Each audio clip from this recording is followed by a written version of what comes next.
আসসালামু আলাইকুম এভরিওয়ান, আশা করি সবাই ভালো আছেন। আজকে টুকটাক অনেকগুলো কাজ আছে, তার আগে ইফতারিটা শেষ করে নিতে হবে। কৃষি মার্কেটে নাহার হোটেলটা আমার অনেক পছন্দের আর ওরাও বেশ জনপ্রিয়। আজকের ইফতারিটা করব নাহার হোটেলে। ইফতারির বেশ কিছুক্ষণ আগে আমি চলে গিয়েছিলাম শুধু সিট ফাঁকা পাওয়ার জন্য। ভাগ্যিস জানালার পাশের এই সিটটা ফাঁকা ছিল।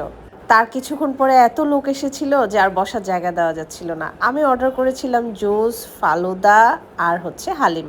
সাথে ছিল মজাদার নান। নাহার হোটেলে অনেক ধরনের ভ্যারাইটিস আছে, বাট ইফতারির সময় এত কিছু আমি খেতে পারি না।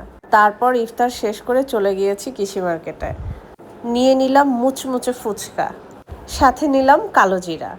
বাজার করতে গিয়ে আমি একদম ঘেমে টেমে অবস্থা খারাপ, এটা সবসময়ই হয়।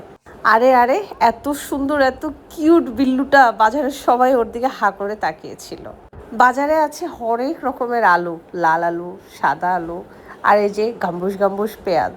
ইলিশ মাছ খেতে ইদানিং খুব ইচ্ছে করতেছে। আমি ইলিশ মাছের পাগল একটা মানুষ। ইলিশ মাছগুলো দেখে একটু ফ্রেশ লাগলো, কিন্তু এত চওড়া দাম ছিল। তারপর চলে এলাম ফল নিতে। বাজারে যা কিছুতেই হাত দিচ্ছি সব কিছু আগুনের মতন দাম।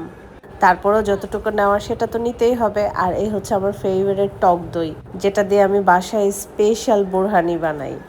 বাসার সবাই আমার হাতের বোরহানি পছন্দ করে। এবার চলে এসেছি আগোড়াতে।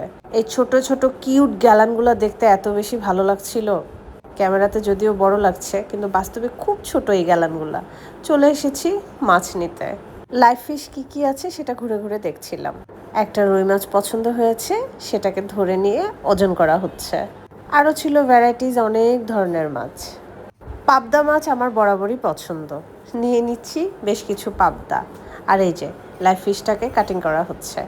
আগরাতেও ইলিশ মাছ আছে, যদিও প্রাইসটা ফিক্সড, বাট কিছু করার নাই, খেতে ইচ্ছে করছে তাই একটা ইলিশ মাছ নিয়েই নিলাম। আর ছিল বড় বড় লবস্টার, ঘপাস করে কয়েকটা লবস্টারও নিয়ে নিলাম। আর এই হচ্ছে আমার খুবই পছন্দের আলট্রা মিল্ক। তারপর ঘুরে ঘুরে দেখছি আর কি কি প্রয়োজন। বেশিরভাগ সময় আমি লাইভ ফিশটা কৃষি মার্কেট থেকেই কিনি। ইফতার শেষ করে মাছ বাজারে গেলাম। মাছের তেমন কোনো অপশন ছিল না, তাই চলে এলাম আগোড়াতে। আরেকটা মাছ দেখে ভালো লাগলো, সেটাকে ওজন করে নিলাম। জীবন প্রতিদিন কিন্তু একরকম না, মাঝে মাঝে ভালো যাবে, মাঝে মাঝে খারাপ যাবে, মাঝে মাঝে খুব আনন্দ থাকবে, মাঝে মাঝে কষ্ট থাকবে।